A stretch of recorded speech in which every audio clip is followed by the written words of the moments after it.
Healthy pregnancy म्हणजे काय? तर physically, emotionally, mentally she should be healthy. Physically health म्हणजे फिजिकली ती फिट पाहिजे, बरोबर. जेणेकरून तिचं बाळ पण हेल्दी येणार आहे. त्याच्यानंतर इमोशनली पण ती जर इमोशनली ट्रॉमामध्ये जात असेल किंवा मेंटली जर डिस्टर्ब असेल तर त्या सगळ्या गोष्टी ती बाळाकडे पास ऑन करणारच ना. ओके. मग आपण जो क्लास घेतो ह्या क्लासमध्ये आपण बेसिकली काय करतो की आपण ह्या सगळ्यांवरतीच काम करतो. ओके. म्हणजे फिजिकल लेवलवरती करतो, इमोशनल लेवलवरती करतो, मेंटल लेवलवरती करतो, प्लस आपण स्पिरिच्युअल लेवलवरती पण काम करतो. मंत्रशास्त्र कशी इम्पॅक्ट करतं? म्हणजे मंत्रशास्त्र शब्द आहे, म्हणजे Correct. त्याच्या मागे सायन्स आहे. आणि मंत्राची डेफिनेशन काय आहे तर मननात त्रायते इति मंत्र. ओके. ओके. मग हा मला मनाच्या लेव्हलवरती काम करतो आहे माझ्या. ओके. बरोबर. पण आता हे जे मंत्र आहेत हे मंत्र म्हणजे आले कुठून? तर हे आपल्या सनातन धर्मातून आले. बरोबर आहे की नाही? तर सनातन धर्मापेक्षा जास्त मुक्तिदायक दुसरं काही नाही आहे. नक्कीच. आणि धर्मापेक्षा मोठं बंधनही नाही आहे. नक्कीच. मेहुणे आणि मेहुण्यांचं काम. नमस्कार मंडळी, मी ऋषिकेश. गोळावेज पॉडकास्टवर तुमचं खूप खूप स्वागत आहे. ज्या गोष्टी आपण खूप आत्ता डिस्कवर करतो त्या ज्या गोष्टींवर खूप आत्ता बोललं जात आहे त्यातलीच एक म्हणजे गर्भसंस्कार आहे. यावर आपण ऑलरेडी एक पॉडकास्ट केलेला आहे आणि त्याला तुम्ही खूप चांगला प्रतिसाद दिलेला आहे. पण त्याच्यामध्ये तुम्ही बऱ्याचशा शंका कुशंका विचारल्या होत्या. त्याचबरोबर गर्भसंस्कार म्हणजे नेमकं एक्झॅक्टली काय होतंय किंवा त्याच्यामध्ये आपण मागचं जसं काही मंत्र घेतो पण खरंच त्या मंत्रांचा कसा इम्पॅक्ट होतोय, तर ते मंत्र किती चांगल्या प्रकारे वापरू शकतो आपण, तेच त्याच्याच बरोबर अजून नवीन नवीन काय ऍक्टिव्हिटीज आपण करू शकतो, या सगळ्या गोष्टींवर आज आपण चर्चा करणार आहोत. तर चला गप्पांना सुरुवात करूया. नमस्कार मॅम. नमस्कार. हर्षदा मॅम, आता तुमची ओळख आम्हाला झालेलीच आहे किंवा आपण चर्चांमध्ये ती जाणवलेली आहे आम्हाला, तुमचं काम किती मोठं आहे आणि काय काय गोष्टींवर तुम्ही काम करताय. पण त्याचबरोबर आमच्या प्रेक्षकांना थोडीशी ओळख व्हावी म्हणून तुम्ही काय काय करता जर आम्हाला सांगितलं तर नक्कीच आवडेल. बेसिकली मी गर्भसंस्कार योग या क्षेत्रामध्ये काम करते. माझं एज्युकेशनल क्वालिफिकेशन म्हणाल तर मेडिकल योगाची मी डिप्लोमा होल्डर आहे. ओके. आणि योगा थेरपिस्ट आहे Ayush ministry of government of इंडियाची. गेली 5 वर्ष मी गर्भसंस्कार योगमध्येच काम करते. Nice. आणि आपला जो वर्ग असतो, रोजचा जो वर्ग आहे, तर त्या वर्गामध्ये मग आपण याच्याशी रिलेटेड अनेक गोष्टी घेतो म्हणजे नुसताच योगाभ्यास किंवा योगासनं असं नसतं. नाही, नक्कीच आता ते सगळंच उलगडायचं आहे आपल्याला. पण आता सगळ्यात पहिल्यांदा सुरुवात करताना मला इथून करायला आवडेल की बऱ्याच असं बोललं जातं की अरे आमच्या वेळेस कुठं गर्भसंस्कार होतं, मग आता काय त्याची गरज आहे, किंवा आम्ही मागच्या पण पॉडकास्टमध्ये जेव्हा गर्भसंस्कार घेतलं तेव्हा असं मला ह्याच बऱ्याच झाल्यात की आता हे एक नवीन फॅड झालं आहे का, किंवा एक नवीन जस्ट लोकांना पैसे हवेत म्हणून हे चालू आहे का. यावर तुमचं एक्झॅक्टली काय मत आहे?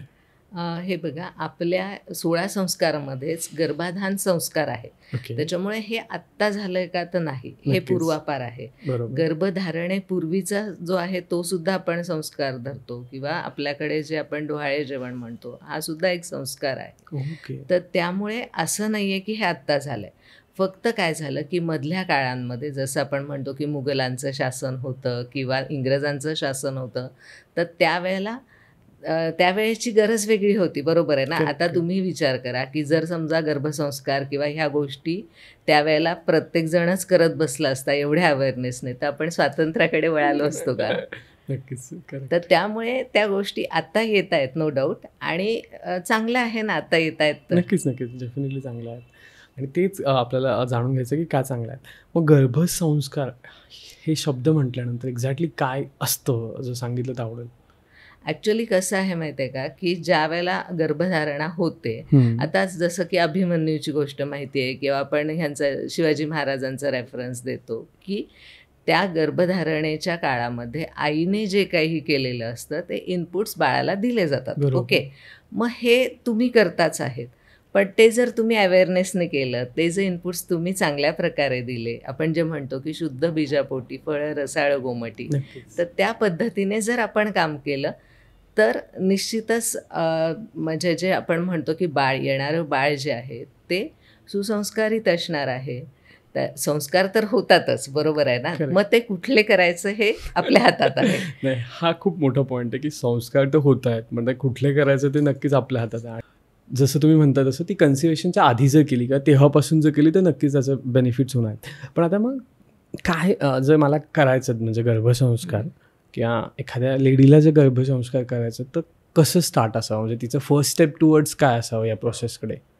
आता हे लक्षात घ्या की प्रेग्नन्सी ही ज्याला आपण म्हणतो की हेल्दी प्रेग्नन्सी पाहिजे. बरोबर. मग ही हेल्दी प्रेग्नन्सी म्हणजे काय, तर physically, emotionally, mentally she should be healthy. Correct. आजच्या भाषेत जर म्हणायचं झालं तर मग ही हेल्थ कशी, फिजिकली हेल्थ म्हणजे फिजिकली ती फिट पाहिजे, बरोबर, जेणेकरून तिचं बाळ पण हेल्दी येणार आहे.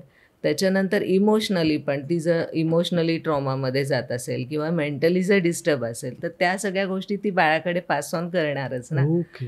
मग आपण जो क्लास घेतो ह्या क्लासमध्ये आपण बेसिकली काय करतो की आपण ह्या सगळ्यांवरतीच काम करतो. ओके. म्हणजे फिजिकल लेवलवरती करतो, इमोशनल लेवलवरती करतो, मेंटल लेवलवरती करतो, प्लस आपण स्पिरिच्युअल लेवलवरती पण काम करतो. ओके.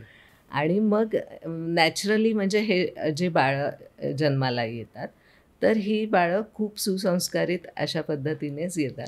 नाही बा, आता जसं तुम्ही म्हणालात की आपण प्रत्येक लेवलवर काम करतो, मग फिजिकली आपण काय करतो, म्हणजे आपण काय काय गोष्टी त्यांना करायला लावतो किंवा काय काय गोष्टी अशा करतो की जेणेकरून त्यांच्या फिजिकलवर इम्पॅक्ट होतोय? आता हे बघा, साधी गोष्ट आहे की वॉकिंग सगळ्याजणी करतात. बरोबर. ओके. मग त्याच्यामध्ये असं नाही आहे कोणीही असू दे, प्रेग्नन्सी आहे किंवा नाही आहे, चालतं. करेक्ट. पण मग हे चालताना आपण काय करतो, आपण प्रेझेन्समध्ये चालतो का नाही. नाही. काल असं झालं होतं, मग हे माझं चुकलं, उद्या मला हे करायचं आहे, ही मला असंच बोलली, म्हणजे बॅक ऑफ माइंडमध्ये जे थॉट प्रोसेस आहे ती चुकीची आहे. बरोबर. मग त्या चालण्याने काय होतंय, काय घडतंय, आपल्याला त्याचा परिणाम काय पाहिजे. मग ते चालणं आहे का चालढकल आहे. करेक्ट. तर हे जे आहे ना, हे प्रत्येक गोष्टच, म्हणजे मी जेव्हा आसनांचा अभ्यास करते त्यावेळेला मी ह्या आसनाच्या अभ्यासामध्ये मी जॉईंट एक्सरसाइज करते आहे का, मी स्ट्रेचिंग करते आहे, की मी कुठल्या त्या ट्रायमिस्टरमध्ये बाळाच्या डेव्हलपमेंटसाठी आवश्यक आहे त्या गोष्टी करते आहे. ओके. हे सुद्धा अवेअरनेस दिला पाहिजे. किंवा मी जो प्राणायाम करते ह्या प्राणायामाचा नक्की इफेक्ट काय आहे, आम्ही कशासाठी करते, हा अवेअरनेस जो आपण म्हणतो की फिजिकल लेवलवर. ओके. तर ह्या गोष्टी आहेत. त्याच्याबरोबरच काही वेळेला की तिला आमच्या असं लक्षात येतं की तिला मानसिक ताण खूप जास्त आहे किंवा काय, मग त्यावेळेला त्राटकसारखी शुद्धिक्रिया आपण तिची घेतो, जी म्हणजे फिजिकली ती करते पण त्याचा इम्पॅक्ट जो आहे तो मेंटल लेवलवरती होतो. ओके. काही वेळेला असं असतं की इमोशनली ती खूप डिस्टर्ब आहे, की आता काही वेळेला असं होतं की म्हणजे नवराच इथे नाही आहे, तो कुठेतरी परदेशामध्ये आहे आणि मग तो भेटणारच नाही आहे आता 6 महिने किंवा काय, आणि सेन्सिटिव्ह असते ती. तर त्या केसमध्ये काय होतं की तिच्याशी बोलणं, क्लास व्यतिरिक्त तिच्याशी बोलणं किंवा क्लासमध्ये सुद्धा एखादं सेशन आपण गप्पांचं घेतलं तरी तिचं जे इमोशनल आपण म्हणतो व्हेंट आउट होणं हे खूप महत्त्वाचं असतं त्या केसमध्ये. ओके. पण आता जसं तुम्ही ट्रायमेस्टरचं नाव काढलं तर मला ते जाणून घ्यायला आवडेल की ट्रायमिस्टर वाईज काय गोष्टी चेंज होतात आणि त्याच्यानुसार काय गोष्टी केल्या पाहिजेत बेसिकली. ओके. आता हे लक्षात घ्या की बाळाच्या वाढीचे जे टप्पे आहेत तर ते ट्रायमेस्टर वाईज चेंज होतात. ओके. जसं आता पहिल्या 3 महिन्यामध्ये आपल्याकडे बऱ्याच ठिकाणी असं म्हणतात की 3 महिन्यामध्ये प्रेग्नन्सी राहिली हे पण आपण सांगत नाही, रोटी भरतो किंवा ती त्या ट्रॅव्हलिंग सांगत नाही, कारण तिची सगळी काळजी घेतली जाते. तो गर्भ जो आहे तो छोटा आहे आणि त्या केसमध्ये तिचं म्हणजे फिजिकली तर 9 महिने काळजी घेतातच पण ह्या 3 महिन्यामध्ये जास्त घेतात. त्याच्यानंतर सेकंड ट्रायमिस्टरमध्ये आपण जसं म्हणतो की बाळाचे टेस्ट बर्ड्स वगैरे डेव्हलप होतात आणि मग आपल्याला आपण म्हणतो की तिला डोहाळे लागलेत, तिला खाण्याची इच्छा होतीये, मग तिचे डोहाळे पुरवायचे आहेत किंवा तिला काय वाटतंय ते खायला द्यायचं आहे. तर तिथे त्या बाळाचे म्हणजे आपण ज्याला म्हणतो की त्याच्या मेंदूची वाढ होतीये, त्याचे टेस्ट बर्ड्स डेव्हलप होतात आहे, त्याचे त्याला कळायला लागले. हां. त्याच्यानंतरचं जे थर्ड ट्रायमिस्टर आहे त्याच्यामध्ये आता बाळाची वाढ जी आहे ती अगदी पूर्णत्वाकडे झालेली आहे. ओके. आणि मग त्यानुसार आपल्याला त्याला इनपुट द्यायचे. म्हणजे मी आता समजा म्हणजे माझ्या क्लासमध्ये असं असतं की आता मला माहिती आहे ना की ह्या महिन्यामध्ये टेस्ट बर्ड्स बाळाचे डेव्हलप होतात. मग तिला आपण टास्क काय देतो की ह्या आठवड्यामध्ये तू शेपूची भाजी खायची, पुढच्या आठवड्यामध्ये एखाद वेळेला तू कारल्याची भाजी किंवा कारल्याची रेसिपी तुम्ही सांगा काय काय, मग करून बघा, मग ग्रुपवरती फोटो टाका, की जेणेकरून ती केली की ते खाणार. आणि मग त्या ज्या टेस्ट आहेत आपण काय म्हणतो की षड्रस तर त्या ज्या टेस्ट आहेत त्या बाळाला त्या महिन्यामध्ये आपण इंट्रोड्यूस करतो. ओके. पण असं काही इम्पॅक्ट जाणवतात का की म्हणजे त्या टेस्ट तेव्हा दिलात आणि नंतर मग ते खाता आहेत की असं काही नाही, एक्झाम्पल? ते तर होतंच. म्हणजे आता मी तुम्हाला सांगते की आता जो म्हणजे माझ्या क्लासमध्ये मी डाएटच्या बाबतीमध्ये खूप म्हणजे दिनचर्या, ऋतुचर्या याच्याबरोबरच आहार विहारावरती पण आपण भर देतो ओके. की त्यांना रोजची एक चेकलिस्ट दिलीच जाते की हे तुम्ही खाल्लात का असं. ओके. तर त्याच्यामुळे काय होतं माहिती आहे का की आपण जो चौरस आहार म्हणतो तो चौरस आहार ती घेते आणि नॅचरली काय होतं की ती टेस्ट जी आहे ती बाळापर्यंत पोहोचते ओके. आणि गर्भसंवाद जो आहे तो आपण ह्या वेळेला तिला साधायला सांगतो. म्हणजे काय की आज समजा तिने काही केला आहे, दही भात केला आहे, ती दही भात खाते तर ती बाळाला सांगून खाते आज ना आपण दही भात खाणार आहोत आणि मला माहिती आहे तुला तो आवडतो म्हणून मी खाणार आहे. ओके. तर तो गर्भसंवाद जो आहे तो पण बाळाचे आता कान डेव्हलप झालेले आहेत, बाळाचे ठोके आईच्या ठोक्याशी मॅच झालेले आहेत आणि मग ज्या वेळेला आई असं सांगते की आपण हे खाणार आहोत त्यावेळेला ते इंट्रोड्यूस होतेच होते. आणि माझ्याकडची बाळं जी आहेत तर त्या म्हणजे बऱ्याच जणी सांगतात ना की डब्यामध्ये आमच्याकडे प्रश्न नसतो, आम्ही सगळ्या प्रकारची भाजीपोळी बाळांना देतो आणि ते खातात. नाईस. आता जसं तुम्ही चौरस आहारवर आलात किंवा ऋतू आणि आहारवर आलात किंवा तुम्ही जसं म्हटलात की डाएट मी खूप स्ट्रिक्टली फॉलो करायला सांगतो, तर मला तेच जाणून घ्यायला आवडेल की ट्रायमिस्टर वाईज डाएटमध्ये पण काही फरक होत आहेत का किंवा ते कसे असत आहेत? आणि आता होतात डाएटमध्ये फरक. आता जसं की पहिल्या 3 महिन्यामध्ये आपण म्हणतो की तो गर्भ सेट होतोय आणि त्या काळामध्ये तिला खूप नॉशिया आहे, तिला खूप वोमिटिंग होत आहे किंवा काय गोष्टी आहेत असं पण होतं. हां, मग त्या केसमध्ये आपण तिला काय सांगतो की पित्त वाढतंय, मग तू थोडंसं मसालेदार खाऊ नको, तू साळीच्या लाह्या खा, तू कोकम खा. सेकंड ट्रायमिस्टरमध्ये आपल्याला माहिती आहे की आता बाळाची वाढ चांगली होणार आहे, हे ऑर्गन्स वाढणार आहेत. मग त्यावेळेला आपण तिला सांगतो की नाही आता ओमेगा 3 पाहिजेच आहे आपल्याला, तू थोडंसं बदाम भिजवून खा किंवा तू थोडंसं अक्रोड खा. ओके. आता थर्ड ट्रायमिस्टरमध्ये जेव्हा येते त्यावेळेला काय होतं की आता 8वा 9वा महिना आहे, बाळाची वाढ व्यवस्थित झालेली आहे. मग त्यावेळेला आपण तिला सांगतो की आता तू मसालेदार काही खाऊ नको, आता तू जड काही खाऊ नकोस, हलका आहार घे. त्यानंतर म्हणजे जसं की आता साधी गोष्ट आहे की पुरणपोळी आहे, तर पुरणपोळी नाही बाई तू आता चण्याची डाळ असते त्याच्यामध्ये आणि तुझा 9वा महिना आहे ना तर तू नको खाऊस ती. कारण का की त्याच्याने जर समजा गॅसेस झाले तर ते अपानवायू क्रिएट जर झाला तर त्याच्यामध्ये तिला असं होईल की जे आपण म्हणतो ना की त्याच्यामुळे तिला असं वाटू शकतं की मला ह्या पेन्स ज्या आहेत ह्या डिलेव्हरीच्या आहेत किंवा म्हणून मग आपण त्यावेळेला काही गोष्टी नको करायच्या, काही गोष्टी करायच्या, असं ह्या गोष्टी आपण सांगतो. त्या ट्रायमिस्टर वाईज त्या सांगायच लागतात. आता अजून एक पॉईंट आहे डाएटमध्ये की आता जसं तुम्ही बघितलं असेल की सोशल मीडियावर खूप फॅन्सी डाएट दिसतं. बरोबर. पण आता जसं की एखादी महिला आहे जी शहरात नाही राहते किंवा ती पुणे मुंबईसारख्या Tier 1 सिटीमध्ये नाही राहते, Tier 2 सिटी किंवा Tier 3मध्ये, मग तिथे ते फॅन्सी डाएट मिळत नाही. मग त्याच्यामुळे बऱ्याच लोकांचा पण हिरमोड होतं, यार हे मिळत नाही मग चला काय मग आपलं आहे ते रेग्युलर खा, किंवा थोडंसं तिथे मूड डाऊन होतं. मग अशा लोकांसाठी तुम्ही काय सांगाल की त्या रिजन वाईज पण आपण ते डाएट फॉलो करू शकतो का किंवा कसं असतं रिजन वाईज डाएट? आता हा खूप छान प्रश्न आहे बरं का. आता तुम्ही म्हणताय की हे Tier 2 सिटीमध्ये किंवा Tier 3 सिटीमध्ये असं काही नाही. आता आपल्या इकडे बघितलात ना तुम्ही तर डोहाळे किंवा डोहाळे जेवण किंवा डोहाळे जेवण नाही पण डोहाळे लागलेत म्हणून त्या पाणीपुरी टाकणार किंवा शेवपुरी भेळपुरीचे फोटोज स्टेटसवरती ठेवणार वगैरे. आणि मग त्यांच्याच मैत्रिणी कोणी ऑस्ट्रेलियामध्ये असेल, कोणी न्यूझीलंडमध्ये असेल, तर त्या काय म्हणतात माझं ना खूप मरण होतंय, मला ह्या गोष्टी मी इंडियात नाही आहे तर मिळतच नाही. ओके. तर ही सायकोलॉजी आहे, हे लक्षात घ्या. ओके. आता मी म्हणेल जसं मी आता बदाम सांगितले किंवा अक्रोड सांगितले, तर एखादी जी ही प्रत्येकाचं डाएट हे काय आहे माहिती आहे का की तिची जी लाईफस्टाईल आहे त्याच्यावर खूप मॅटर करतं. ओके. मग एखादीला तेच गोष्टी ज्या आहेत ना ते गुळ शेंगादाणे खाऊनही तिला त्या गोष्टी मिळू शकतात. करेक्ट. ओके. आता माझी जर सायकोलॉजिस्ट तशी असेल आणि मला तुम्ही कितीही डाएट द्या त्याचा काहीच फरक पडणार नाही की मला मी जर त्याच्यामध्ये सॅटिस्फाईड नाही आहे तर. ओके. दुसरी गोष्ट म्हणजे ते डाएट आहे का ते क्रेविंग आहे हे लक्षात घेतलं पाहिजे. करेक्ट. ओके. म्हणजे ती गरज आहे का चैन आहे हे लक्षात घ्यायचं आहे.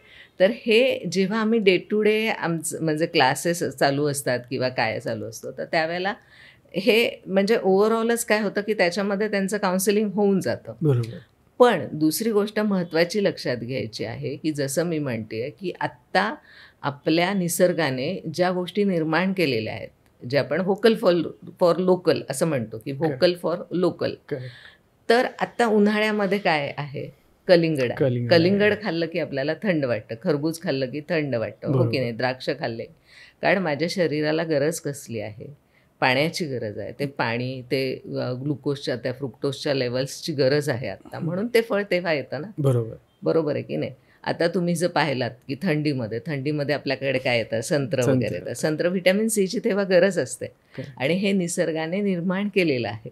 त्यामुळे तुम्ही जिथे असाल, आत्ता गरज नाहीये मला, मी पुण्यात आहे तर की मला ॲव्होकाडोचंच काहीतरी स्मूदी करून खाण्याची, येते लक्षात. माझ्या इथे त्या सीझनला जे पिकतंय ते निसर्गाने असं निर्माण केलेलं आहे की ते माझ्या शरीराला आत्ता आवश्यक आहे. आणि त्याप्रमाणे मग मी तो फळं म्हणा किंवा भाज्या म्हणा किंवा तो आहार म्हणा हा घ्यायचा आहे. म्हणजे ह्याच्यामध्ये फॅन्सी डाएटकडे न जाता, म्हणजे फॉर एक्झाम्पल आता थोडंसं हे कदाचित काही जणांना रुचेल, काही जणांना नाही रुचणार, पण फॉर एक्झाम्पल एखादी अभिनेत्री टाकते की मी हे स्मूदी घेत होते प्रेग्नन्सीमध्ये किंवा मी हे सॅलड घेत होते प्रेग्नन्सीमध्ये. तर तुम्ही लक्षात घ्या की त्या सॅलडमध्ये असणाऱ्या ज्या 10 गोष्टी आहेत त्या तिच्यासाठी कोणीतरी आणत होतं, बनवत होतं, त्याचा फोटो काढत होतं, ते प्रेझेंट करत होतं. करेक्ट. आपल्या बाबतीमध्ये ती जी कोणी आहे प्रेग्नंट महिला, तिला स्वतःला घरातलं कामही करायचं आहे, ऑफिसचीही ड्युटी करायची आहे आणि तिच्याजवळ काय मिळतंय, काकडी गाजर मिळतंय. मग काकडी गाजर गरज आहे आत्ता तुझ्या शरीराला, कारण निसर्गाने ते निर्माण केलेलं आहे, तर तू ते खा ना. म्हणजे जे चित्रात दिसतंय किंवा जे मीडियामध्ये समोर येतंय तर ते म्हणजे ते गरजेचंच असेल असं नाही. आणि जे ते गरजेचं असेल तर ते तिची गरज आहे, कारण तिला प्रेझेंटेशनची गरज आहे, तिचं प्रेझेंटेशनचं फील्ड आहे. नक्कीच. तर हा डिफरन्स आहे, हा डाएटच्या बाबतीमध्येच नाही तर एकंदरच लाईफस्टाईलच्या बाबतीत मी म्हणते प्रत्येकाने तो आहेच. आता तुम्ही एक मुद्दा खूप छान मांडलात की सॅटिस्फॅक्शन, आणि बऱ्यापैकी ना हा सगळा गेम मला वाटतं त्याच्यावर आहे. तर ज्या प्रेग्नंट वुमन आहेत किंवा ज्यांनी कन्सिव्ह केलं आहे, त्यांनी समाधानी राहण्यासाठी काय करावं असं तुम्हाला वाटतं? कारण बऱ्याचदा मनाचा खटका तिथे उडतो की अपेक्षा मॅच होत नाहीत, समाधान होत नाही आणि मग रुखरुख चालू होते. आता मी तुम्हाला सांगू का की सगळ्यात महत्त्वाचं जे आहे ना की प्रेझेन्समध्ये राहणं. जे आता मी सोशल मीडियावरती बघते, मी कोणाचं तरी फेसबुक पेज बघते, मी कोणाचं तरी इंस्टाग्राम बघते किंवा मी कोणाचं तरी व्हॉट्सअप स्टेटस बघते आणि तिने प्रीनेटल शूट इकडं केलं होतं म्हणून मला करायचं आहे आणि माझ्या नवऱ्याला वेळच नाही आहे. तर हा प्रॉब्लेम असेल तर मी काय म्हणते की तुमच्या दृष्टीने महत्त्वाचं काय आहे हे लक्षात घ्यायचं आहे. आणि ह्या ज्या गोष्टी आहेत ना, ह्या गोष्टी म्हणजे हे खूप व्हॅरी होतं बरं का. नक्कीच. हे खूप व्हॅरी होतं की शेवटी समाधान ही गोष्ट अशी आहे ना की जी फक्त मानण्यावर आहे. बरोबर. आणि त्याच्यासाठी मी म्हणते की योगामध्ये म्हणजे आपण जे प्राणायाम करतो, आपण जे डीप ब्रिदिंग करतो, त्याचबरोबर आपण जो मंत्रशास्त्राचा अभ्यास करतो, ह्या गोष्टींनी हे सहज साध्य होतं. ओके. आता तुम्ही मंत्रशास्त्राचं नावच काढलं तर मला ते आवडेल ऐकायला. आणि तुम्ही मगाशी बोलताना अभिमन्यू बोललात, तो सगळ्यांना म्हणजे सर्रास आज सगळ्यांना माहिती की अभिमन्यूनी चक्रव्यूहात जायचं शिकला, पण बाहेर यायचं शिकला नाही म्हणून त्याची मृत्यू झाला बेसिकली. तर या गोष्टींवर किती तुमची मान्यता आहे आणि त्या गोष्टी आपण कशा केल्या पाहिजेत? आणि दुसरं तर की मंत्रशास्त्र कसे इम्पॅक्ट करत आहे? ओके. आता हा खूप छान म्हणजे काय प्रश्न म्हणूया आपण. आणि ह्या प्रश्नाचं उत्तर जे आहे तर ते ॲक्च्युअली अनेक पॉडकास्ट होऊ शकतील एवढं मोठं आहे. तरी पण द्याल. कारण मंत्र म्हणजे मंत्रशास्त्र शब्द आहे, म्हणजे त्याच्यामागे सायन्स आहे. नक्कीच. आणि मंत्राची डेफिनेशन काय आहे तर मननात त्रायते इति मंत्र हा. ओके. मग हा मला मनाच्या लेव्हलवरती काम करतो आहे माझ्या. ओके. बरोबर. आणि काय करतोय तर ते आपण आता बघूया काय करतोय. पण आता हे जे मंत्र आहेत हे मंत्र म्हणजे आले कुठून, तर हे आपल्या सनातन धर्मातून आले. बरोबर आहे की नाही. आता लक्षात घ्या की जसं मी म्हटलं की सनातन धर्म, तर सनातन धर्मापेक्षा जास्त मुक्तिदायक दुसरं काही नाही आहे. नक्कीच. आणि धर्मापेक्षा मोठं बंधनही नाही आहे. नक्कीच. हे लक्षात घ्यायचं आहे. आणि मग त्यातून काय आलेले आहेत तर हे मंत्र. मग हे मंत्रांमध्ये जसं आपले ऋग्वेदातले मंत्र आहेत, मग ते मंत्र आहेत, काही स्तोत्र आहेत, काही श्लोक आहेत, काही ऋचा आहेत. तर ह्या प्रत्येकाचा इम्पॅक्ट वेगवेगळा आहे. आणि ह्याच्यामध्ये जसं आता आपण गायत्री मंत्र घेतला तर तो गायत्री छंदात आहे, किंवा आपण रामरक्षा घेतलं तर त्याच्यामध्ये अनुष्टुप छंद हा येतं.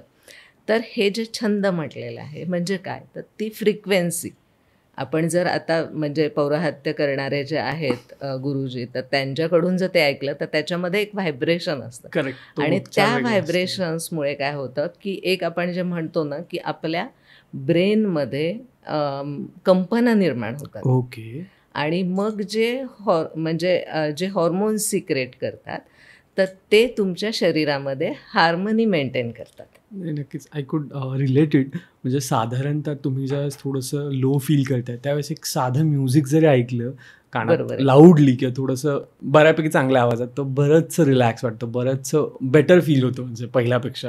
नक्कीच. गायत्री मंत्रांच्या बाबतीत म्हणूया की गायत्री मंत्र आपण म्हणतो की ओम भूर्भुवः स्वः तत्सवितुर्वरेण्यं भर्गो देवस्य धीमहि धियो यो नः प्रचोदयात्. ह्या गायत्री मंत्रावरती आपल्याकडे संशोधन झालेलं आहे. एम्समध्ये जे डॉक्टर आहेत त्यांनी रिसर्च ह्याच्यावरती केलेलं आहे. आणि रिसर्चमध्ये त्यांनी साधारणतः एक ग्रुप घेतला होता आणि त्या ग्रुपमध्ये ते मुलं जे आहेत 25 ते 30 वर्षाचा एज ग्रुप घेतलेला होता. आणि ते रोज 108 वेळा गायत्री मंत्राचा अभ्यास करायचा. तर असं लक्षात आलं की आपल्या म्हणजे ब्रेनमध्ये जे गाबा केमिकल्स आहेत तर त्याचं प्रमाण 1 आठवड्यामध्ये वाढलेलं आहे. ओके. मग आता हे केमिकल्स काय करतात, तर तुमचं जे एन्झायटी आहे, डिप्रेशन आहे, तर हे कमी असतील केमिकल्स तर ते डिप्रेशन एन्झायटी तुमची वाढते. ज्या वेळेला 1 आठवड्यानंतर त्यांचं ॲनालिसिस केलं गेलं तर त्यावेळेला हे लक्षात आलं की ते प्रमाण वाढलेलं आहे. ओके. त्याच्यानंतर सेकंडली काय झालं की त्यांची जी डिसिजन मेकिंग पॉवर आहे तर ती पण वाढलेली आहे तिथे. मग आता तुम्ही गायत्री मंत्राच्या संदर्भातच पुढे मी बोलते. आपल्याकडे जसं मी म्हणाले मगाशी की 16 संस्कारांमध्ये महत्त्वाचा संस्कार आहे उपनयन. मग तिथे काय होतं तर वडील मुलाला गायत्री मंत्र जे आहे त्याची दीक्षा दिली जाते त्या ह्याच्यामध्ये. बरोबर आहे की नाही, की आपला हा हे आहे, आपली ही परंपरा आहे आणि हे तू पुढे हे कर. आणि तिथून पुढे म्हणजे त्या बाळाने किंवा त्या मुलाने ते गायत्री मंत्र म्हणायचे आहेत. कारण का, तर त्याच्यानंतर म्हणजे त्याचं प्रज्ञेचं वर्धन होणार आहे. ओके. मग हे लक्षात घ्यायचं आहे की जसं मी म्हटलं मगाशी पण की ते शास्त्र आहे, सायंटिफिकली आता हे प्रूव्ह झालेलं आहे. आणि ह्याचं म्हणजे त्यांचा जो अभ्यास केला गेला, मी म्हटलं तसं की तो जो ग्रुप त्यांनी घेतला होता तर त्याचं त्यांनी 5 वर्ष डेटा ॲनालिसिस केलं. ओके. 5 वर्ष डेटा ॲनालिसिस केल्यानंतर 9 महिने ते लोक 108 वेळा गायत्री मंत्र म्हणत होते. आणि 9 म्हटल्यानंतर काय काय फरक होतो आहे त्यांच्या डिसिजन मेकिंगमध्ये फरक झाला, त्यांना झोप चांगली लागायला लागली, त्याच्यानंतर डिप्रेशन वगैरे तर नव्हतंच, त्यांच्या कामाचं म्हणजे उत्साह वाढला, स्मरणशक्तीमध्ये चांगला परिणाम झाला. हे सगळं ॲनालिसिस अवेलेबल आहे. ओके. आणि त्यानंतर म्हणजे हे 5 वर्ष पाहिल्यानंतर मग त्याच्यावरती रिसर्च जो आहे तो पब्लिश झाला. मग तुम्ही मला सांगा की हे म्हणजे हे 25व्या-30व्या वर्षी झालं. आपल्याकडे काय सांगितलं की मुंज झाल्यानंतर गायत्री मंत्र. आपण काय म्हणतो की गर्भधारणेपासून आईला म्हणू देत.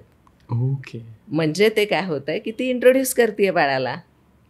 कारण तिच्या शरीरावरती, तिच्या मनावरती पण तो पॉझिटिव्ह इफेक्ट त्याचा होतोय. पण आता लक्षात घ्यायचंय, पण मग ते तिनं 108 वेळा म्हणणं अपेक्षित नाहीये. कारण जसं मी म्हटलं की हे शास्त्र आहे, तर ह्याच्या मागे की काय म्हणायचंय, कधी म्हणायचंय, किती म्हणायचंय, ह्या गोष्टीसुद्धा अभ्यासपूर्वक केल्या पाहिजेत. म्हणजे उगाच त्याचं बर्डन घेऊन की नाही नाही नाही नाही मी आता गाडीत चालली आहे, ड्रायव्हिंग करते आहे आणि मग मी काय करते म्हणजे इयरफोन्स लावते आणि त्याच्याबरोबर मी म्हणत जाते. तर नाही, तू शांतपणे म्हण आणि तुला फक्त 11 वेळा म्हणायचीच गरज आहे. करेक्ट. कारण तेवढीच तुझ्या शरीराला आत्ता गरज आहे. एवढी जास्त ऊर्जा घेऊन तू करणार काय आहेस? तुझ्या पोटामध्ये नवनिर्मिती होती आहे ना. नाही, नक्कीच. हे पण खूप तुम्ही छान सांगितलं की हा बऱ्याच वेळा ट्रेस पण येतो माणसाला, अरे नाही करायचंय म्हणजे ते ट्रेस खाली माणूस अजून ट्रेस घेतो, म्हणजे ते रिलीफ करण्यासाठी काहीतरी करायचंय पण त्याचाच जास्त ट्रेस घेतला जातो किंवा त्याचाच जास्त ताण घेतला जातो, नाही मला ते करायचंय आणि जे करतोय ते पण तितक्या परफेक्टली किंवा तितक्या चांगल्या वेनी होत नाही, 100% देऊन होत नाही. आता त्याचसोबत नक्कीच आवडेल आता विचारायला की कुठले मंत्र आहेत आणि कसे ते म्हटले पाहिजेत, काही जर एक्झाम्पल दिले ट्रायमिस्टर वाईज तर आवडतील आम्हाला.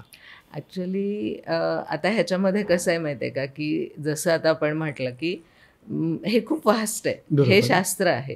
ओके, आणि ह्या शास्त्रानुसार आपण जर करायचंच म्हटलं तर आत्ता तिच्या पुढे व्यवधानं खूप जास्त आहेत. बरोबर. म्हणजे तिला घरही बघायचं आहे, तिला ऑफिसही बघायचं आहे, काही वेळेला तिची सेकंड प्रेग्नन्सी असते, म्हणजे पहिलं बाळही बघायचं, काही वेळेला तिला सासूचं बाळही बघायचं असतं. ह्या सगळ्या गोष्टी असतात त्याच्यामध्ये, की म्हणजे नवरा जो असतो त्याचाही कुठेतरी हट्टीपणा असतो, तिला सगळ्या गोष्टी मॅनेज होत नसतात. आणि मग तुम्ही जर म्हणाल की नाही तू 1 तास वाचन केलं पाहिजे, तू 1.5 तास वाचन केलं पाहिजे, तू हा जप केला पाहिजे, तर ह्याचं बर्डन तिला येतं. नक्कीच. माझं काय म्हणणं आहे की तिने करावं. आणि खरंच म्हणजे आपण असं म्हणतो की आजकाल हे फॅड आहे किंवा मुली असं करतात किंवा मुली तसं करतात, तर तसं नाही आहे. त्या म्हणजे त्यांना जे योग्य वाटतं त्या गोष्टी त्या करतात, त्या ते ॲक्सेप्ट पण करतात. तुम्ही त्यांना जे सांगितलं की ह्याच्या मागचा हा रिसर्च आहे, तर त्या अवेअरनेसनी करतील ना ह्या गोष्टी, बरोबर आहे ना. पण आपण जेव्हा म्हणतो की तुला हे करायलाच पाहिजे, आपल्याकडची ही पद्धत आहे किंवा आपल्याकडे, तर च आलं ना तर हा प्रेग्नन्सीमध्ये लावायचाच नाही, हे लक्षात घ्यायचं. मग आता कसं होतं ह्याच्यामध्ये खूप वेळा असं होतं की काही कॉन्फ्लिक्ट पण येतात. म्हणजे आता एक एक्झाम्पल मी तुम्हाला सांगते, चालेल ना? हो, नक्कीच. एक आपल्याकडेच क्लासला एक जण येते, तर तिच्या सासूबाई पण बऱ्यापैकी अवेअरनेस आहे की आता माहीत नाही एकच मूल होतं आणि ते पण व्यवस्थित पाहिजे वगैरे, व्यवस्थित सुनेची म्हणजे अगदी तिने ॲडमिशन घ्यायची म्हणल्यावर सासूनेच माझा इंटरव्ह्यू घेतला आधी. तर कारण संस्कार नक्की ही काय करणार आहे ना आपल्या पुढच्या पिढीसाठी, ते खूप महत्वाचं असतं त्यांचं सासू म्हटल्यावर. तर आणि छान म्हणजे त्या बोलत होत्या वगैरे, सुरू झाला क्लास वगैरे, आणि 1-1.5 महिन्याने त्या सासूबाईंचा फोन आला. म्हणाले बघा माझ्या मुलीने हिला भगवद्गीता दिली आहे आणि ही वाचतच नाही हो. ओके. आणि तुम्ही सांगा वगैरे. आता तुम्ही लक्षात घ्या की कुठली आता तिची सिच्युएशन काय आहे, ती काय करते, तिचं 24 तासातलं रुटीन काय आहे, याच्यातनं डायरेक्टली तिला एखादी गोष्ट सांगायची हे बरोबर नाही ना. क्लासमध्ये आमच्या अशाच गप्पा सुरू झाल्या आणि मग मी एक दिवस असं चर्चेचा विषय की भगवद्गीतेवरती चर्चा करूया वगैरे असं. आणि म्हणजे हिच्या घरामध्ये चर्चा झाली असेल, काही वाद झाले असतील किंवा काही, म्हणजे सांगू शकत नाही मी, पण ती एकदम अशी म्हणजे म्हणाली, आमच्या घरात तर ना मला असं वाटतं मी वाचण्यापेक्षा माझ्या सासूबाईंनीच भगवद्गीता वाचली पाहिजे. कारण काय आहे त्याच्या मागे तिने सांगितलेलं की त्यांनी वाचून 10% जरी संस्कार त्यांच्या मुलावर म्हणजे माझ्या नवऱ्यावर झालं ना, तरी मला आता हा जो काही 4-5 महिन्याचा काळ आहे ना, हा खूप रिलीफ मिळेल असं. तर ह्या गोष्टी अशा होतात. तर त्याच्यामुळे मी सांगते की हे वाचलंच पाहिजे असं नाही, पण त्यातल्या त्यात आपण काय करतो की आपण ओंकार जप सांगतो त्यांना, त्याच्यानंतर रामरक्षा स्तोत्र सांगतो, मारुती स्तोत्र सांगतो किंवा हनुमान चालिसा सांगतो. त्याच्या मागे काय कारणं आहेत, किंवा जसं मी म्हटलं आत्ता गायत्री मंत्र आहे तो सांगतो, त्याच्यानंतर दुर्गा 32 नामावली सांगतो. ह्या गोष्टी आपण त्यांना सांगतो वाचायला. तर ह्याचं वाचन पण त्यांनी करावं, पण ते कसं की त्याचं बर्डन घेऊन नाही करायला सांगत. त्याच्यानंतर आता जसं म्हणाल तुम्ही की कोणी जैन आहेत तर त्यांच्या धर्मातल्या उपासना वेगळ्या आहेत, असं थोडंसं मग प्रत्येकाच्या ह्याच्यानुसार पण फरक पडतो. म्हणजे मग मी जर त्यांना सांगितलं की नाही हे असंच करायचं आहे, तर ते ऑलरेडी त्यांच्या ह्याच्यातल्या करतात ना, त्यांच्या शास्त्रामध्ये काय सांगितलेलं आहे ते करतात ना, तर त्यानुसार म्हणजे करायला पाहिजेच आहे. पण मग सकाळी 15-20 मिनिट केलं, संध्याकाळी 15-20 मिनिट केलं, पण ते तिथं प्रेझेन्स ऑफ माइंड ठेवून केलं, अवेअरनेसनी केलं, तर त्याचा इफेक्ट खूप चांगला. आता जरी सुरुवात आहे, आपण जर म्हणतो की ओंकार म्हणायला पाहिजे. ओके. आता हा ओंकार म्हणायला पाहिजे, मग कोण काय म्हणतं 51 वेळा म्हणा, 108 वेळा म्हणा, म्हणत राहा ओंकार. तसं नाही आहे ते. ओंकार तुम्ही म्हणता त्यावेळेला तुम्ही कसं बसला आहात, म्हणजे आपल्याकडे जसं भगवद्गीतेमध्ये आहे की समकाय शिरोग्रीव बसा, तुम्ही ताठ बसा, पाठीचा गणा तुमचा ताठ असू दे, हाताची ज्ञानमुद्रा असू दे, डोळे अलगद मिटलेले पाहिजे. डोळे बंद म्हणजे काय, तर मग डोळ्यांच्या पडद्यामागे मनात काहीतरी चालू आहे असं नको. ओके, म्हणजे बाकी पण गोष्टींमध्ये म्हणजे तुम्ही तिथे तुमचं अवेअरनेस आहे. आणि त्या व्यतिरिक्त मग तुम्ही जेव्हा ओंकार म्हणताय तर श्वास घ्या आणि श्वास सोडताना तुम्ही ओंकाराचं उच्चारण करा दीर्घ असं. मग तुम्ही बघा हे करत असताना तुम्ही तिथं प्रेझेन्समध्ये राहता. ओके, 1 मिनिटाला आपल्या शरीरामध्ये 350 पेशी जन्म घेतात.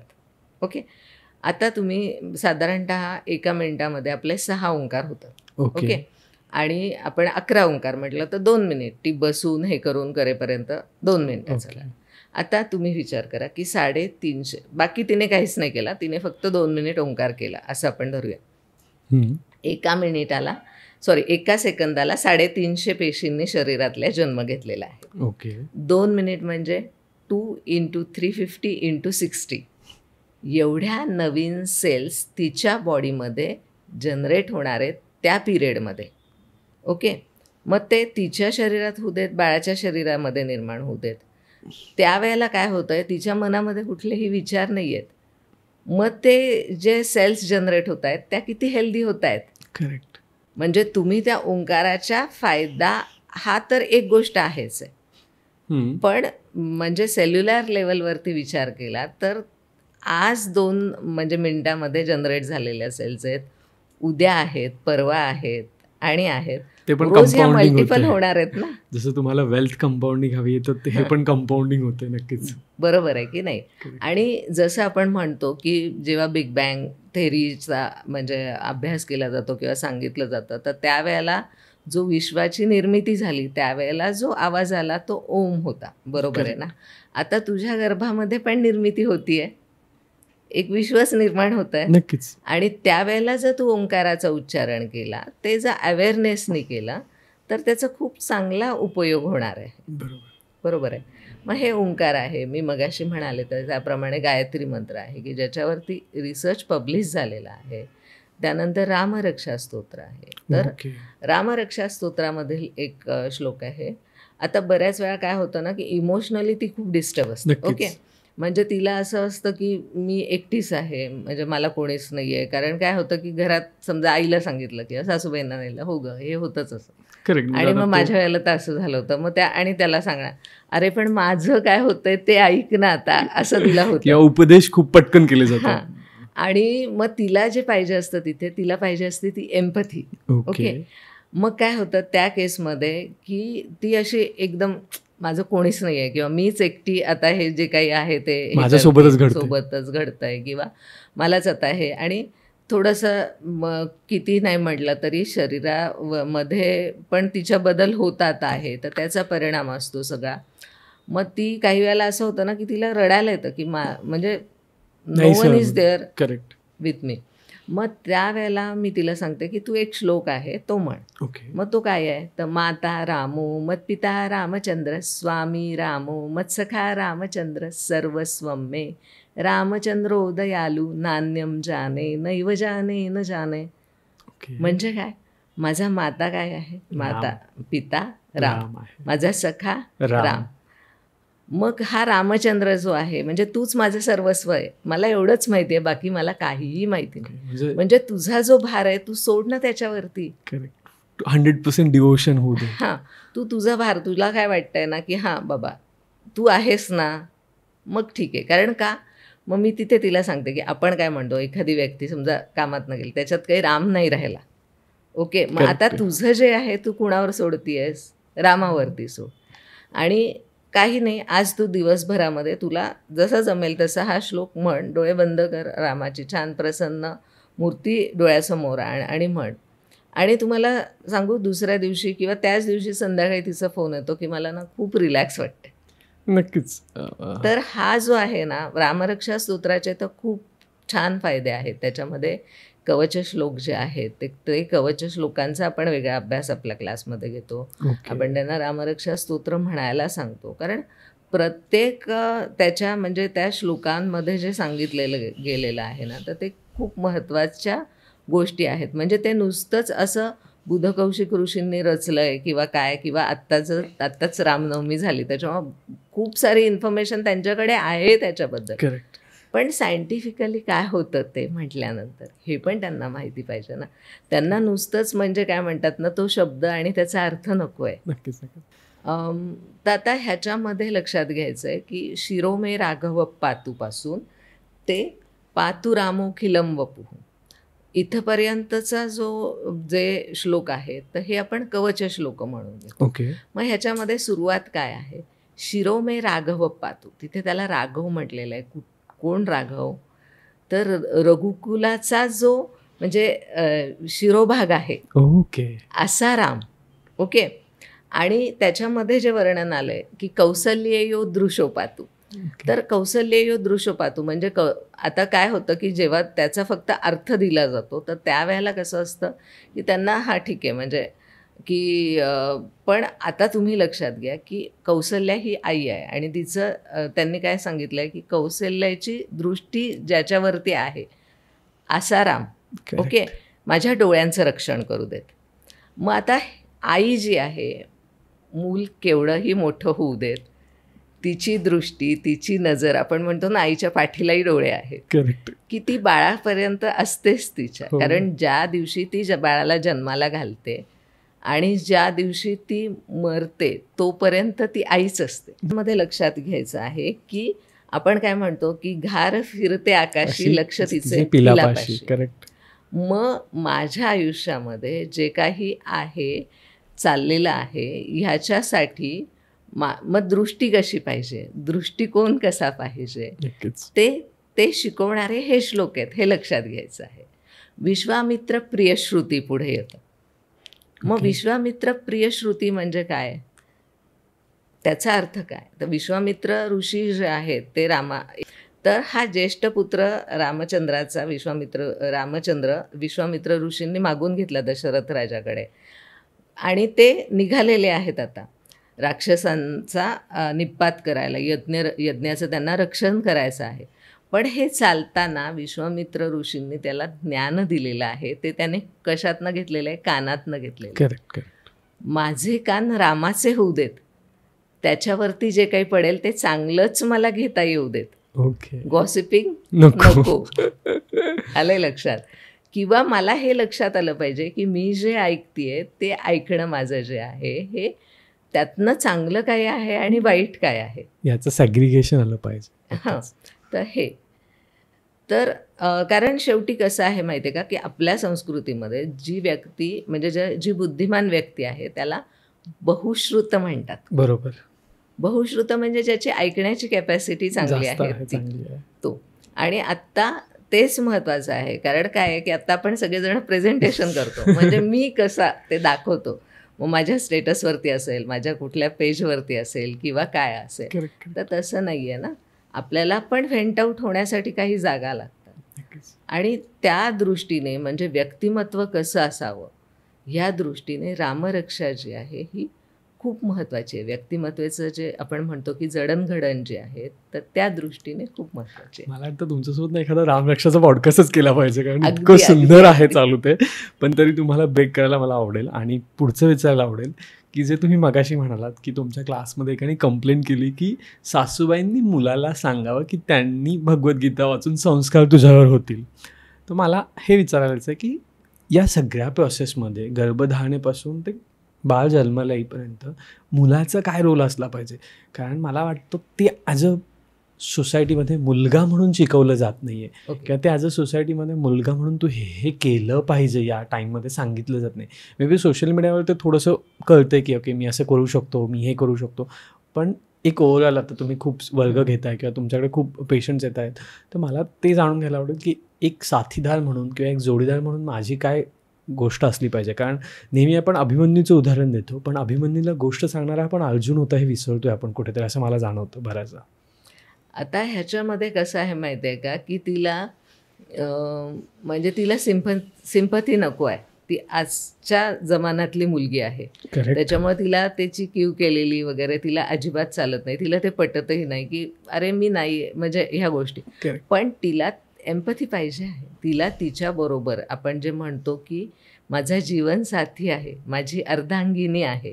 Okay, correct. तर ती जी म्हणजे ती जी फेज आहे, तर ती फेज तिला या प्रेग्नन्सीच्या काळामध्ये पाहिजे आहे.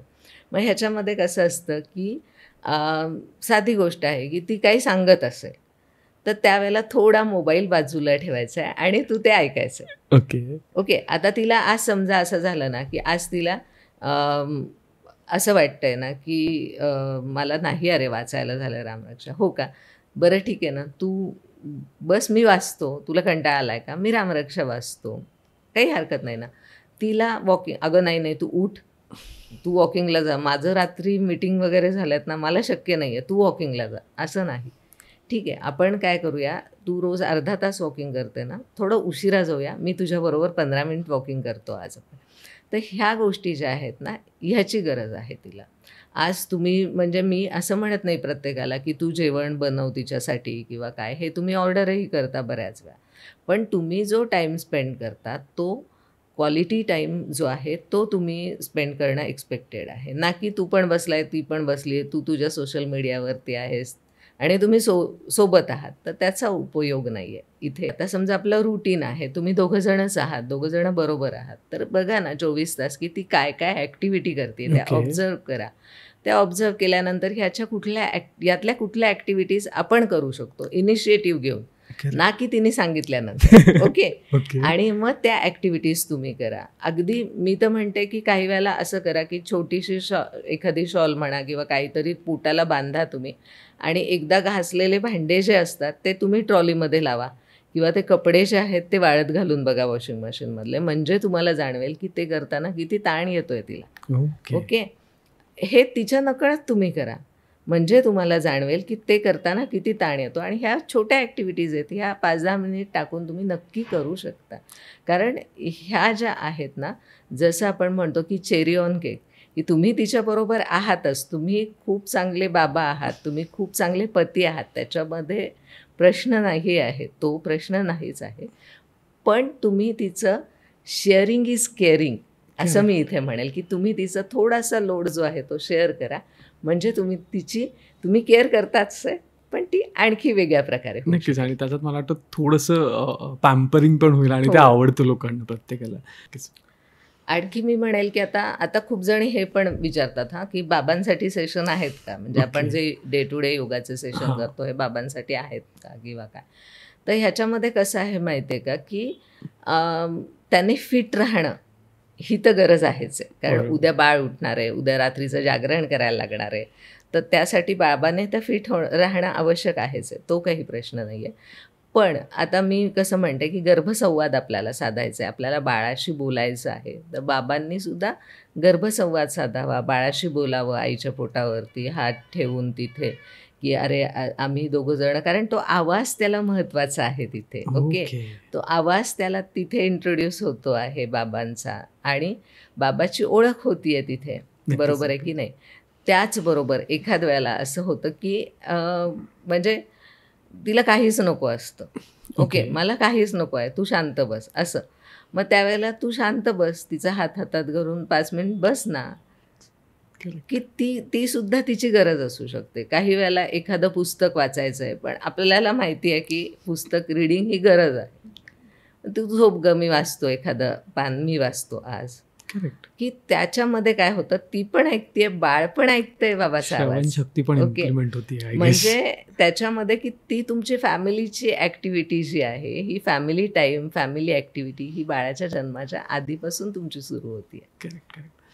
आता मगाशी तुम्ही बोलताना काही आसनं पण बोललात, तर त्यांचं पण आम्हाला ऐकायला आवडेल. काय सायंटिफिक आहे, कारण तुम्ही आत्तापर्यंत जे काय सांगता ते ॲक्च्युली ऐकत राहा असं वाटतं. तर कुठली आसनं आहेत आणि त्यांचे काय सायंटिफिक यूज आहेत सांगाल का? ओके, आता आसनांचा जो अभ्यास आहे तर ह्याच्यामध्ये लक्षात घ्यायचं आहे की त्या मुवमेंटमध्ये मी प्रत्येक वेळेला सांगते ते असणे. ओके, तिथे प्रेझेंट असणे हे महत्त्वाचं. नक्कीच. आणि म्हणजे पतंजलींनी तर सांगितलंय की स्थिरम सुखम आसनम, म्हणजे जे स्थिर आहे आणि जे सुखकारक आहे ते आसन. ओके, सोपं आहे. तर आता ह्याच्यामध्ये मग तुम्ही जे घेतात, तुम्ही ज्या आसनांचा अभ्यास घेता, तर त्याच्यामध्ये साधं लॉजिक काय आहे की आता तिचं बाळ पोटामध्ये वाढतं आहे, बरोबर आहे, म्हणजे त्या भागावरती आपल्याला दाब देता कामा नये. बरोबर आहे. त्याच्यानंतर दुसरी गोष्ट म्हणजे आता तिच्या शरीराची वाढ जी आहे, तर तिचे कुठले अवयव महत्त्वाचे आहेत. जसं की आता तिच्या हाताची स्ट्रेंथ वाढली पाहिजे. का वाढली पाहिजे हाताची? कारण तिला बाळाला हातात घ्यायचं आहे, कॅरी करायचं, बाळाला दवाखान्यात घेऊन जायचं वॅक्सिनेशनसाठी. आणि मग ह्याच्यामध्ये तिच्या हाताचे मसल्स तेवढे स्ट्रॉंग आहेत का? तर ह्या गोष्टी ज्या आहेत ह्या गोष्टी महत्त्वाच्या आहेत. किंवा नंतरनं तिच्या पायावरती आपण जसं म्हणतो की पायावरती सूज येते आहे 8व्या-9व्या महिन्यामध्ये, तर ती यायला नाही पाहिजे. मग त्यावेळेला कुठली आसनं घेतली पाहिजेत हे लक्षात घेणं खूप गरजेचं आहे. त्या डेव्हलपमेंटच्या स्टेजनुसार ते घेणं खूप गरजेचं आहे. ओके.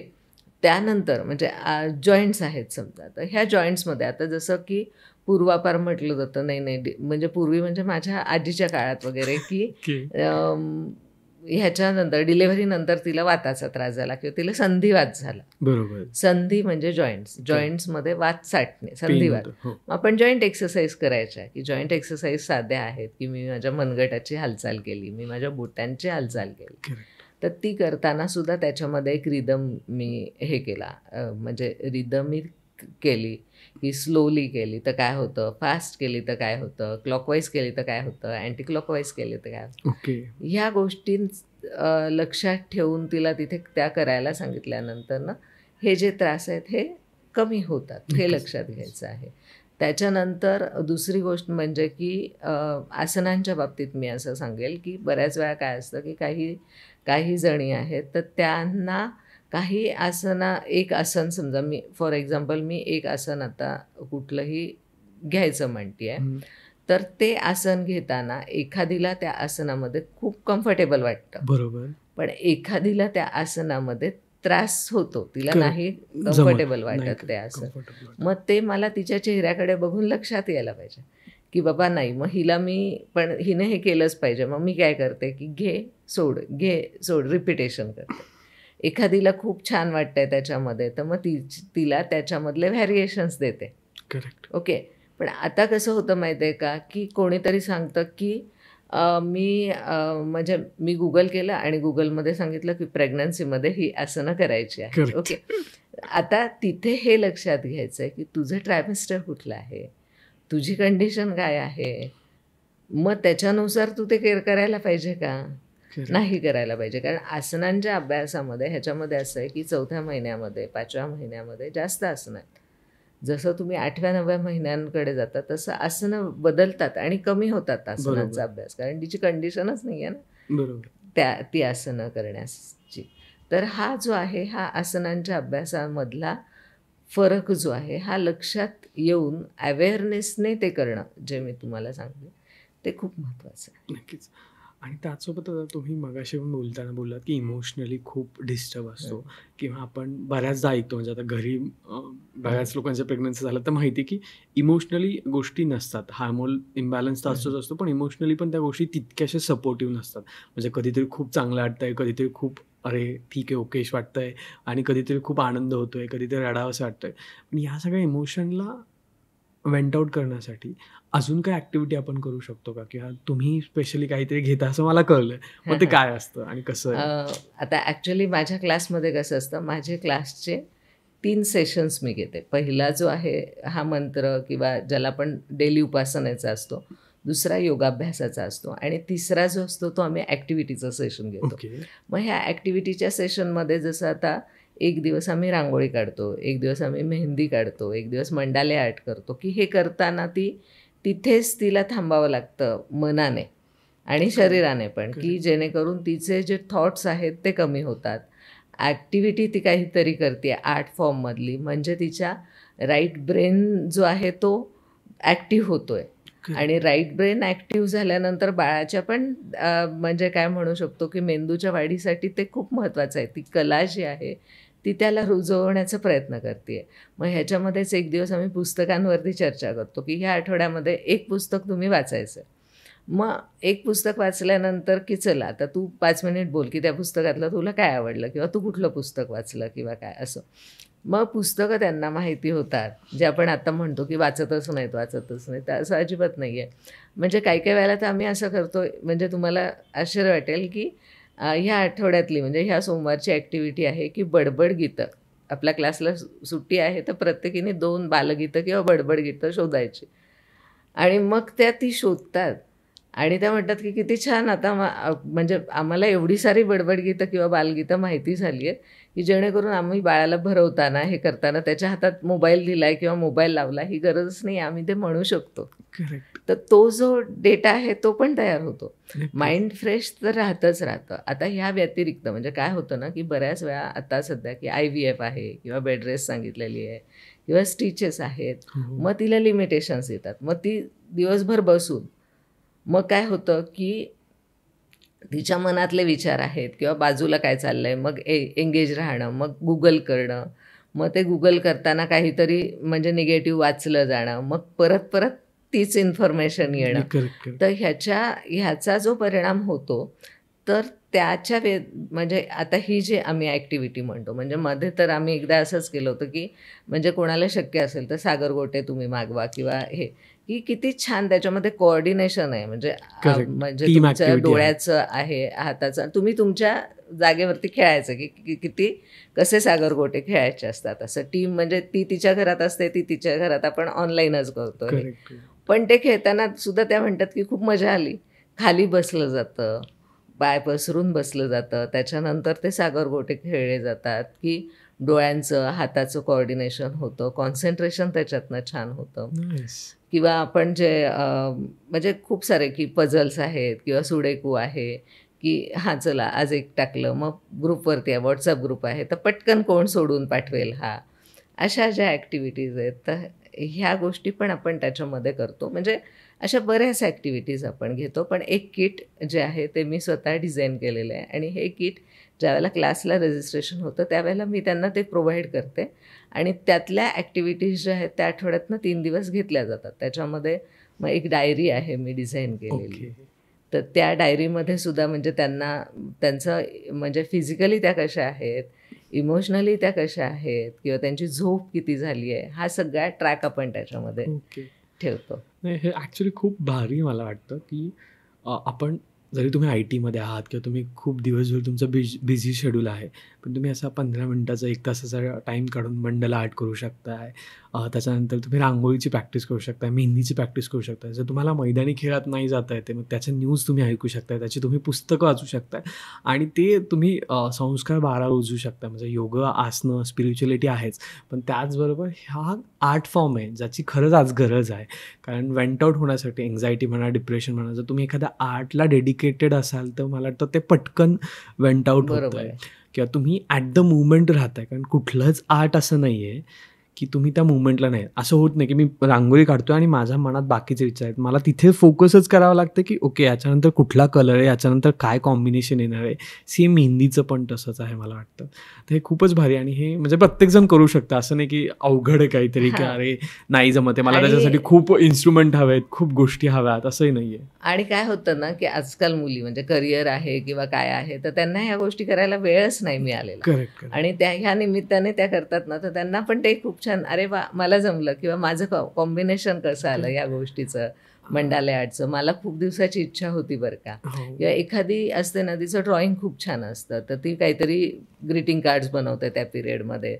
म्हणजे ह्या सगळ्या गोष्टी ज्या आहेत ना, ह्या ॲक्टिव्हिटीज ज्या आहेत ना, की आज मी एखादं गाणं म्हटलं आणि आपल्याकडे म्हणजे मी हे सांगते की म्हणजे माझं डोहाळजेवण आहे आणि मीच गाणं म्हणतेय, अशाही गोष्टी होतात. कारण ती इतकी त्या गोष्टींमध्ये म्हणजे गाण्याच्या परीक्षा काही जणींनी दिल्यात या पिरियडमध्ये. ओके.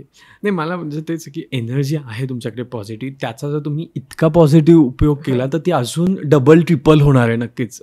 बरोबर आहे. आता त्याचवर तुम्ही झोप बोललात तर त्यावर एक विचारायला आवडेल आणि मी डायरीचं विचारणारच आहे कारण तो पण एक मला आवडला आहे पॉईंट तुमच्याकडून. पण झोपचं काय महत्त्व आहे? कारण थोडंसं आत्ता आपल्याला माहिती की सगळ्यांची झोप थोडीशी डिस्टर्ब आहे. मग प्रेग्नन्सीमध्ये झोपचं काय महत्त्व आहे आणि ती कशी तुम्ही बॅलन्स करू शकता? ओके. आता ह्याच्यामध्ये कसं होतं माहिती आहे का, की प्रेग्नन्सीमध्ये म्हणजे झोप जी आहे ती डिस्टर्ब असतेच. त्याचं कारण असतं की तिला नॉर्मल सरळ झोपता येत नाही, कुशीवर झोपलं तरी पण त्रास होतो वगैरे. मग त्याच्यासाठी आपण तिला सांगतो कशा प्रकारे तू झोपू शकते किंवा तू शवासन घेऊ शकते किंवा तू योगनिद्रा घेऊ शकते, की जेणेकरून तुला त्या कमीत कमी वेळेमध्ये म्हणजे रिलॅक्स तू होशील. डीप ब्रिदिंग तू करू शकते, की हे तू टप्प्याटप्प्याने 4 तासाने केलं आहेस किंवा ह्याच्याने. आणि रात्रीची जी झोप आहे तर ती जर आपण जे म्हणतो ना की आपण समजा की हनुमान चालीसा आहे, तर हनुमान चालीसाचं असं आहे की त्याने तुमचे जे स्ट्रेस हॉर्मोन्स जे आहेत तर हे कमी होतात आणि मेलेटोनिन सिक्रेट होतं. हे सायंटिफिकली त्याचाही रिसर्च आहे बरं का. आणि तुम्हाला झोप चांगली येते. पण मग ते झोपताना ऐकायचं नाहीये, कारण हनुमान चालीसामध्ये पण असं आहे की तुम्ही ते वाचलं गेलं पाहिजे, तर ते तुम्ही म्हटलं गेलं पाहिजे. तर त्याच्यामुळे मग तुम्ही ती म्हटलात की आपोआप ह्या गोष्टी होणार आहेत. आणि जसं आपण प्राणायाम करतो तर त्याच्यामध्ये, कारण झोप कधी येत नाही तुम्ही जेव्हा ओव्हर थिंकिंग करता किंवा तुम्ही ओव्हर स्ट्रेस्ड असता, तर त्यावेळेला तुम्हाला झोप येत नाही. फिजिकल कंडिशन तर ही असतेच असते, पण त्याचबरोबर मेंटल कंडिशन्सवरती पण मग ह्याचा क्लासमध्ये हा खूप चांगला परिणाम होतो. आणि म्हणजे आमचं तर असं आहे ना की अच्छा तुला झोप आली नाही का, मग तू काय खाल्लं होतंस, इथपासून पण आम्ही सुरू करतो. किंवा काल तू कुठं गेली होतीस, मग तू काय बघितलंस वगैरे. ह्या सगळ्या म्हणजे तिच्या डे टू डे ॲक्टिव्हिटीजचा पण परिणाम हा कधीतरी असू शकतो. आणि जसं मी म्हटलं तसं डायरीमध्ये आपण तिला ते नोट करायला सांगतो की मी आज इतक्या वाजता झोपले आणि इतक्या वाजता उठले. आणि मग हे 4 दिवस झाल्यानंतर आपण एखाद दिवशी असंच चर्चा घेतो की आता तुमच्यापैकी कोणाची सलग झोप इतके तास झाली आहे, इतके तास झाली आहे, इतके तास झाली. मग त्यांनी सांगितलं समजा की माझी 6 तास झाली आहे, माझी 5 तास झाली आहे. तर आता डायरीचा पॉईंट येतो. आपल्या डायरीमध्ये ना आपण त्यांना एक पॉईंट म्हणजे 2 ओळी दिल्यात की आज माझी फिजिकल कंडिशन काय होती आणि आज माझी मेंटल कंडिशन काय होती. ओके. मग ती लिहिते की आज मी इतक्या वाजता झोपले, इतक्या वाजता उठले. ओके. आणि मग जिची ही कमी झोप झालेली आहे तिला मी सांगते की आता फिजिकल कंडिशन वाच. आपण असं उलट जातो, फिजिकल कंडिशन वाच आणि मेंटल कंडिशन वाच. मग तुझी झोप कमी झाली आहे म्हटल्यावरती हा परिणाम झाला आहे की नाही झाला आहे. मग तिच्या लक्षात येतं की हो, मग तुझी 8 तास 9 तास कधी झोपली होतीस तू, सलग 7 तास कधी झोपली होतीस ते काढ बरं. मग त्यावेळेला बघ बरं ती कंडिशन काय आहे. मग हे तिला पटतं. मग की बाबा नाही, मग मला नॅचरली मला जर 9 वाजता झोपायचं आहे किंवा 9:30 वाजता झोपायचं आहे किंवा 10 वाजता झोपायचं आहे, तर मग मी काय करू. इथे ती स्वतः येते. म्हणजे इथे आपण एक लक्षात घ्या की आपण त्यांना कुठेही असं सांगत नाही की नाही लवकर झोपायला पाहिजे बरं का, इतक्या वाजता झोपायला पाहिजे बरं का, असं नाही. आपण त्यांना हा विचार करायला लावतो. प्रॅक्टिकली हे दाखवतो की हे असं असं होतं. मला वाटतं हे संस्कार आहेत ॲक्च्युली, किंवा जे आता मार्केटमध्ये चाललं ना गर्भसंस्कार, म्हणजे छत्रपती शिवाजी महाराजांचीच पुस्तकं वाचा, भगवद्गीता वाचा, त्याच्यापेक्षा हे संस्कार आहेत, या हॅबिट्स आहेत ज्या तुम्ही तुमच्यात अंगवळणी पडल्या, तुम्ही त्या अडॅप्ट केल्या, तर त्या डेफिनेटली तुमच्या किडमध्ये किंवा तुमच्या बीजमध्ये दिसणार आहेत.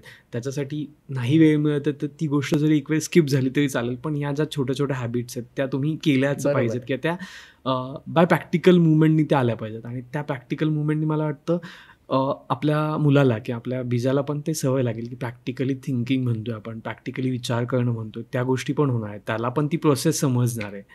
बरोबर आहे ना. आता तुम्ही विचार करा की आता समजा की म्हणजे ही 9 वाजले 10 वाजले की आई झोपणार आहे. हे बाळाला लक्षात येतं ना जेव्हा ती आई सलग झोपती 20 दिवस. पण आज आई 10 वाजता झोपली, उद्या आई 1 वाजता झोपली आहे, परवा म्हणजे त्यालाही ते कळत नाही. किंवा मग आपण काय म्हणणार नंतर ना की ते ना म्हणजे रात्रीचंच उठतं, ते ना झोपतच नाही किंवा त्याची झोपच शांत नाही आहे. ह्याचे रूट्स कुठे आहेत हे आपल्याला बघायला पाहिजे. आणि जे आता म्हणजे अजून एक डायरीमधली आणखी एक गोष्ट आहे की डायरीमध्ये ना आपण त्यांना ॲफर्मेशन्स लिहायला. मला तेच विचारायचं होतं शेवटी की ॲफर्मेशनशी रिलेटेड तुम्ही काही घेता का, कारण तो खूपच आता ट्रेंड चालू आहे सध्या. तर ॲफर्मेशन आपण जे घ्यायला लावतो ना तर ते आपण त्यांना प्रेझेन्समध्ये घ्यायला लावतो. ओके. म्हणजे मला माझं बाळ शिवाजी महाराजांसारखं वाटतं असं नाही, शिवाजी महाराजांसारखं त्याच्यामध्ये काय वाटतं तो ॲडजेक्टिव्ह खूप महत्त्वाचा आहे. ओके. मला माझं बाळ झाशीच्या राणीसारखं वाटतं, पण काय वाटतं. म्हणजे त्यांच्यातला कुठला गुण आहे जो तुम्हाला तुमच्या बाळामध्ये अभिप्रेत आहे. करेक्ट. तर ते तुम्ही मग ते काय होतं माहिती आहे का, की मग त्या दृष्टीने की नाही मग मी झाशीच्या राणीचं वाचेल ना, की ती नुसती धाडसी होती का, मग ती काय होती, मग लहानपणी ती जेव्हा मनू होती त्यावेळेला काय होती. करेक्ट. मग तो एखादा प्रसंग आणि मग ज्यावेळेला आपण ॲफर्मेशनवरती एखाद दिवशी चर्चा घेतो ॲफर्मेशनवरती, मग त्यावेळेला ती सांगते की नाही मी ना ही गोष्ट वाचली होती आणि मला असं वाटलं की नाही हा गुण मला जर मुलगी झाली तर तिच्यात मला हवा आहे, किंवा मला मुलगी मुलगा काही होऊ देत पण शिवाजी महाराजांचा जो गनिमी गावा आहे ना तर तो म्हणजे कुठल्याही परिस्थितीमध्ये माझ्या बाळामध्ये त्यातलं काहीतरी आलंच पाहिजे असं. तर हे कोणीतरी सांगतं आपल्याला, तर त्याच्यामध्ये नुसतं व्यक्तिमत्व म्हणून मला विवेकानंदांसारखं पाहिजे. विवेकानंदांसारखं काय पाहिजे, विवेकानंदांची पर्सनॅलिटी जर घेतली तर 50 फॅक्टर्स आहेत, त्यातलं कुठलं फॅक्टर ह्या क्षणाला तुम्हाला इम्पॉर्टंट वाटतं. हे खरंच खूप महत्त्वाचं आहे की जनरलाइज स्टेटमेंटपेक्षा टू बी स्पेसिफिक असणं आत्ताच्या जमान्यात खूप गरजेचं पण आहे आणि ते आपण करतोय. आणि मला वाटतं की फक्त संस्कार म्हणून आपल्याला टेक्नोसेवी नको आहे व्यक्ती, आपल्याला तो एक सर्वगुण संपन्न बेबी हवा आहे आणि त्याच्यासाठी आपण थोडे प्रयत्न करतो. म्हणजे डेफिनेटली ते जन्माला आल्याला सर्वगुण संपन्न नाही होणार, त्याला आपण नंतर संस्कार देणारच आहोत किंवा ते घडत आहेत तुम्ही जसं सगळ्यात सुरुवातीला म्हटलं तसं.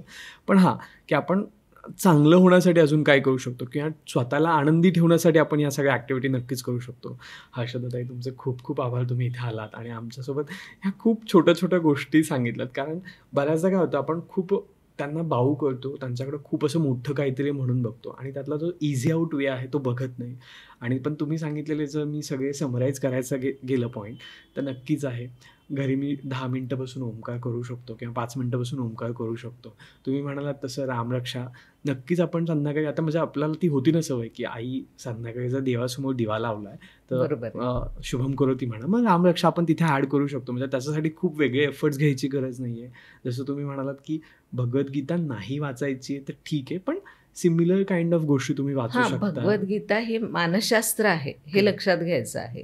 म्हणजे आता मला अर्जुनातला कुठला गुण हवा आहे, मला श्रीकृष्णातला कुठला गुण हवा आहे, हे डोळसपणे जाणण्यासाठी भगवद्गीता काही हरकत नाही आहे वाचायला. पण मी त्याचा स्ट्रेस नाही घेणार, तेच कारण तोच रिमूव्ह करायचा आपल्याला प्रेग्नन्सीमध्ये. त्याच्यानंतर जसं तुम्ही सांगितलं की ॲज अ बॉय म्हणून की ॲज अ मेल म्हणून मी कसं सपोर्ट करू शकतो, कारण तो खूप महत्त्वाचा, तो शिकवला जात नाही. आणि सगळ्यात शेवट म्हणजे तुम्ही जे काही मंत्र सांगितलं किंवा त्यांचं जे इम्पॅक्ट सांगितलं आहे तो कसा असतो आणि जाता जसं तुम्ही सांगता की झोप कशी आपण प्रॅक्टिकली त्या बेबीला इम्प्लिमेंट करू शकतो. मला वाटतं हे सगळ्या गोष्टी एक समराईज आहेत या टोटल पॉडकास्टचा आणि त्या तुम्ही खूप छान प्रकारे सांगितलं. तर तुम्हाला हा पॉडकास्ट कसा वाटला ते कमेंटमध्ये सांगायला विसरू नका. त्याचबरोबर तुम्ही जर प्रेग्नन्सी ड्युरेशनमध्ये आहात तर तुम्हाला काय काय गोष्टी घडत आहेत, काय इमोशनल चॅलेंजेस होतात तेही कमेंटमध्ये विचारायला विसरू नका. त्याचबरोबर हर्षदाताईंच्या प्रोफाईल आपण डिस्क्रिप्शनमध्ये आणि पिन कमेंटमध्ये दिलेलं आहे, तिथे जाऊन तुम्ही तुमचे इमोशनल प्रॉब्लेम्स किंवा काही गोष्टी असतील तर पिन करायला किंवा DM करायला विसरू नका. धन्यवाद. भेटूयात पुढच्या एपिसोडमध्ये.